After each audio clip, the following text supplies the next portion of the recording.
should ask you about that long COVID.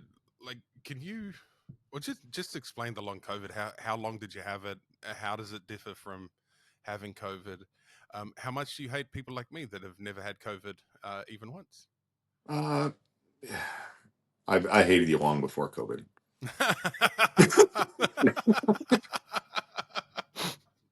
So, uh, what it was like. So, picture this: 2020 February. I'm hitting some boarded workouts and some full range workouts, 8.5 range. Just kind of just training weights. Uh, I get sick probably by, I would say, end of March. It's tough for me to do a push up.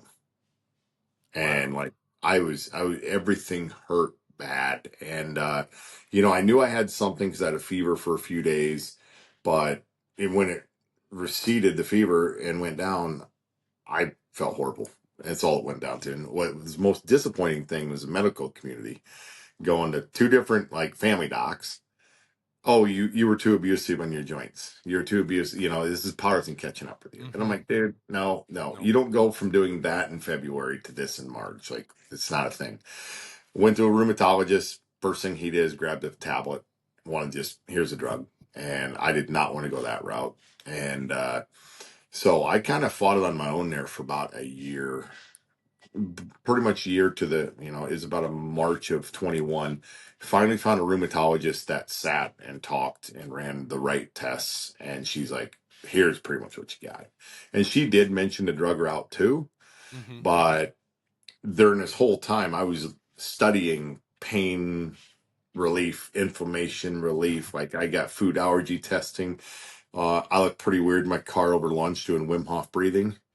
Uh, I think one time I hit you up on some yoga stuff because you're Mm-hmm. kind of a yoga guy at the time, and just anything. And I was grasping for stuff, and I went on about probably at 2.5 years of meloxicam, which is kind of a long term NSAID, just to function and start lifting again. I went a whole Mm-hmm. year I didn't touch a weight.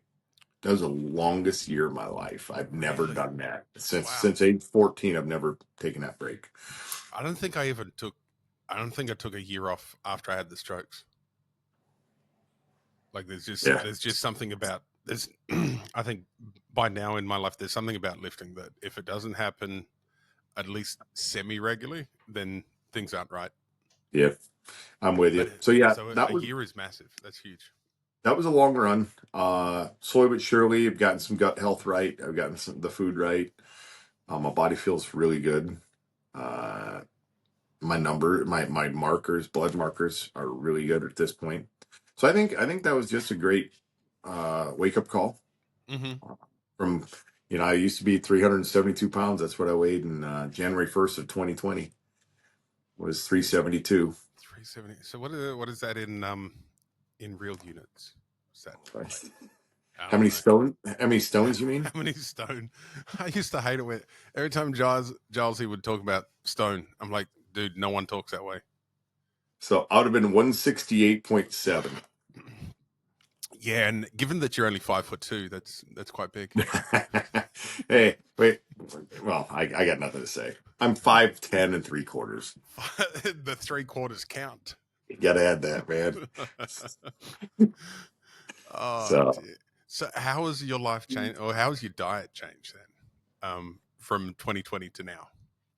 uh 2020 competing wise, it was my number one prerequisite to get as much protein in as I Hmm. could, and then whatever calories I mean, I was a garbage disposal. I hate to say it. I look back and go, if I'd ran a much cleaner ship nutritionally and knew what foods inflamed me and stayed away from those, I think I could have hit much better numbers than I did. So nowadays, about 245 days ago, I did carnivore.